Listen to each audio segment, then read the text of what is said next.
వరలక్ష్మీదేవి వ్రతకథ. పూర్వం సూత మహాముని సౌనకాది మహర్షులను చూసి ఇలా పలికారు. ఓ మహర్షులారా, స్త్రీలకు సకల సౌభాగ్యాలను సిరి సంపదలను ఇచ్చే వ్రతం ఒక్కటి సాక్షాత్తు ఆ పరమేశ్వరుడే పార్వతీదేవికి తెలియచేశాడు. ఆ వ్రతం గురించి మీకు చెప్తాను, శ్రద్ధగా వినండి అంటూ సూతుడు సౌనకాది మహర్షులకు ఇలా చెప్పడం ప్రారంభించాడు. వరలక్ష్మీ వ్రతం గురించి పరమేశ్వరుడు పార్వతీదేవికి వివరించుట. పూర్వం ఒకసారి కైలాస పర్వతమున ఆ పరమేశ్వరుడు కూర్చుని ఉండగా పార్వతీదేవి వచ్చి స్వామికి నమస్కారం చేసి ఇలా పలికింది. దేవా, లోకములో ఏ వ్రతం ఆచరిస్తే స్త్రీలందరికీ సకల సౌభాగ్యాలు, పుత్ర పౌత్రాదులు, సిరి సంపదలు కలుగుతాయో నాకు ఆ వ్రతం గురించి చెప్పండి అని ప్రార్థించింది. అప్పుడు ఆ పరమేశ్వరుడు ఇలా పలికాడు. దేవి, స్త్రీలకు సకల సౌభాగ్యాలు కలగజేసే వ్రతం ఒక్కటి ఉన్నది. అదే వరలక్ష్మీదేవి వ్రతం. ఈ వ్రతాన్ని శ్రావణ మాసంలో శుక్లపక్షంలో వచ్చే పౌర్ణమి తిథియందు ముందు వచ్చే శుక్రవారం రోజున ఆచరించాలి అని చెప్పగా పార్వతీదేవి ఇలా అడిగింది. ఓ లోకరక్షక, ఈ వ్రతాన్ని ఎలా చెయ్యాలి? ఈ వ్రత విధానమేమిటి? ఏ దేవతను ఆరాధించాలి? ఇంతకు పూర్వం ఈ వ్రతాన్ని ఎవరైనా ఆచరించారా? దాని గురించి నాకు వివరించండి అని ప్రార్థించింది. అప్పుడు పరమేశ్వరుడు పార్వతీదేవిని చూసి, ఓ కామాక్షి, వరలక్ష్మి వ్రతం గురించి సవిస్తరంగా చెబుతాను, శ్రద్ధగా విను. పూర్వం మగధ దేశమున కుండినము అనే పట్టణం ఉంది. ఆ పట్టణం బంగారు ప్రాకారాలతోనూ బంగారు గోడలు కలిగిన ఇళ్లతోనూ ఉండేది. ఆ పట్టణం నందున చారుమతి అని ఒక బ్రాహ్మణ స్త్రీ కూడా ఉండేది. ఆ వనితామణి భర్తను దైవంగా భావించి పూజించేది. రోజూ తెల్లవారుజామునే నిద్రలేచి స్నానం చేసి పూజాది కార్యక్రమాలు చేసి అత్తమామలకు అనేక సేవలు చేసి ఇంటి పనులు చేసుకుని మితంగా ప్రియంగా మాట్లాడుతూ అందరితోనూ సఖ్యంగా ఉండేది. ఇటువంటి గుణాలు ఉన్న చారుమతి యందు వరలక్ష్మీదేవి యొక్క అనుగ్రహం కలిగింది. ఒకరోజు చారుమతి స్వప్నంలో వరలక్ష్మీదేవి కనిపించి ఇలా పలికింది. ఓ చారుమతి, నేను వరలక్ష్మీదేవిని. నీ యందు నాకు అనుగ్రహం కలిగి ప్రత్యక్షం అయ్యాను.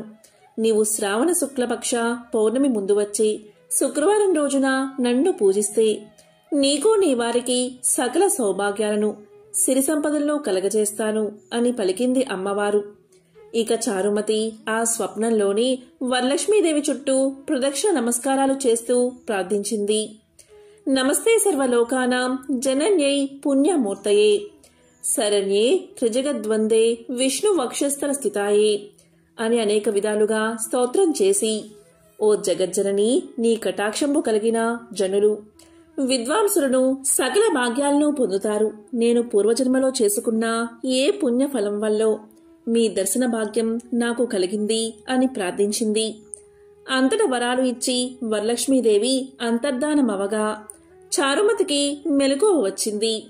తన చుట్టూ చూసుకుని అది స్వప్నమని తెలుసుకుని భర్తకు అత్తామామలకు తనకు వచ్చిన స్వప్నం గురించి వివరించింది. వారు ఎంతగానో సంతోషించి శ్రావణ మాసంలో ఈ వ్రతాన్ని తప్పక చేద్దామని చెప్పారు. చారుమతి స్వప్నం గురించి తెలుసుకున్న ఇతర స్త్రీలు కూడా శ్రావణ మాసం ఎప్పుడు వస్తుందా, ఈ వ్రతాన్ని ఎప్పుడు చేద్దామా అని ఎదురుచూశారు. వరలక్ష్మి వ్రతం చారుమతి మరియు ఇతర స్త్రీలు చేయడం ఇలా ఉండగా వీరి భాగ్యం వల్ల శ్రావణమాస శుక్లపక్ష పూర్ణిమ ముందు శుక్రవారం వచ్చింది.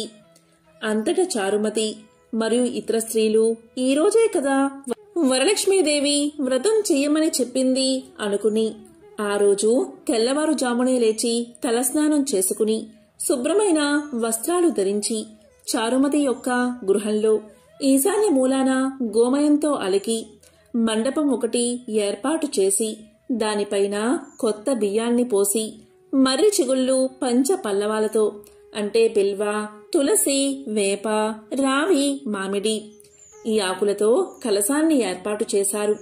అందులోకి వరలక్ష్మీదేవిని ఆవాహన చేసి చారుమతి మొదలైన స్త్రీలంతా మిక్కిలి భక్తి శ్రద్ధలతో సాయంకాలమున పద్మాసనే పద్మకరే సర్వలోకైక పూజితే నారాయణ ప్రియదేవి సుప్రీత భవ సర్వదా.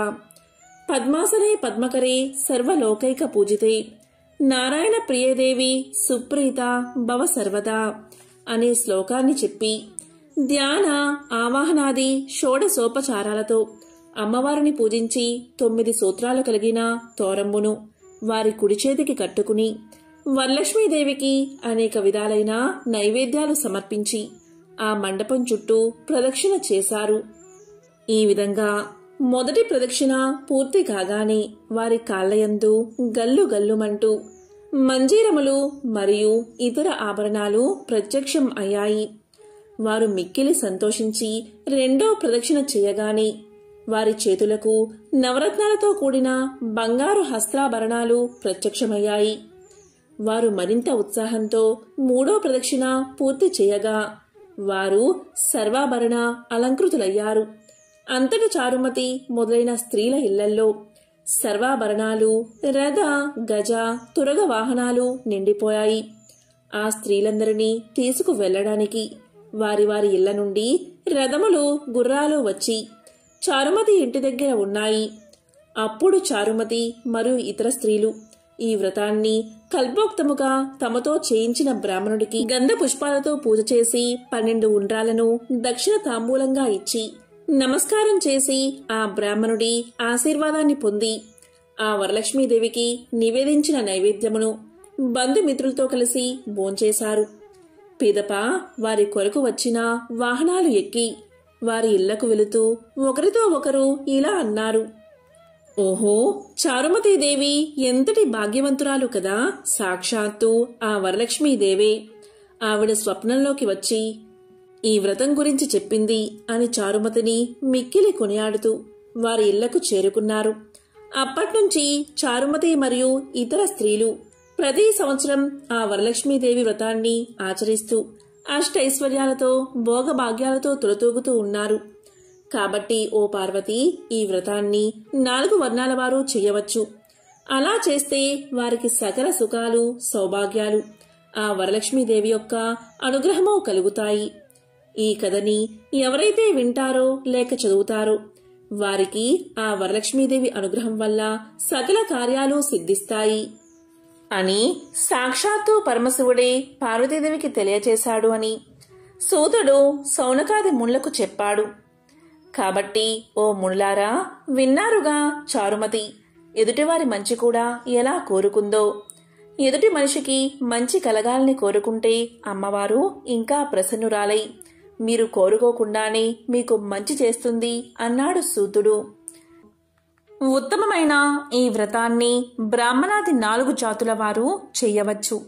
అలా చేస్తే సర్వ సౌభాగ్యాలు కలిగి సుఖంగా ఉంటారు.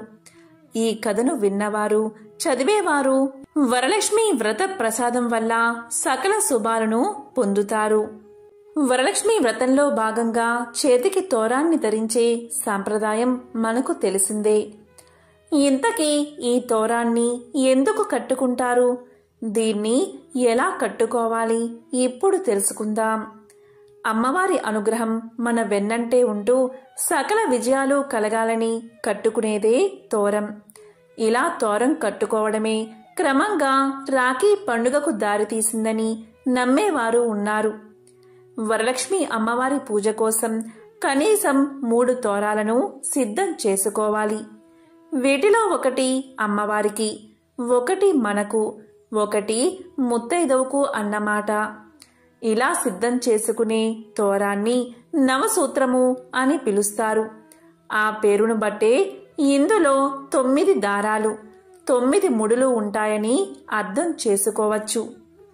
నవ అనే పదం కేవలం 9 ముడులనే కాదు, నవగ్రహాలను, నవరత్నాలను, నవనాడులను, నవగ్రంథులను సూచిస్తుంది. అంటే 9 ముడులు ఉన్న ఈ సూత్రంతో ఇహపరమైన విజయాలన్నీ సిద్ధిస్తాయన్నమాట. ఈ నవసూత్రాన్ని తయారు చేసుకునేందుకు దారాన్ని 9 పోగులుగా చెయ్యాలి. అలా దగ్గరకు చేరిన తోరానికి పసుపు పూయాలి.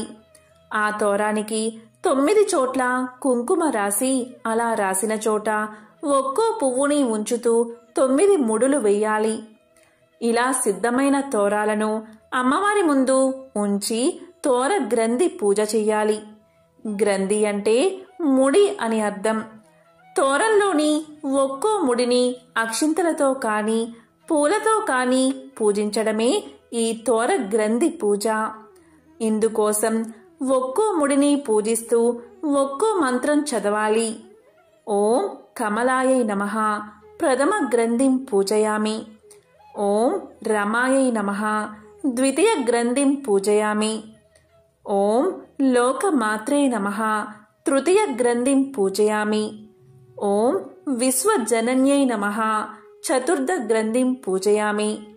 ఓం మహాలక్ష్మై నమః పంచమ గ్రంథిం పూజయామి. ఓం క్షీరాబ్ది తనయాయై నమః షష్ఠి గ్రంథిం పూజయామి.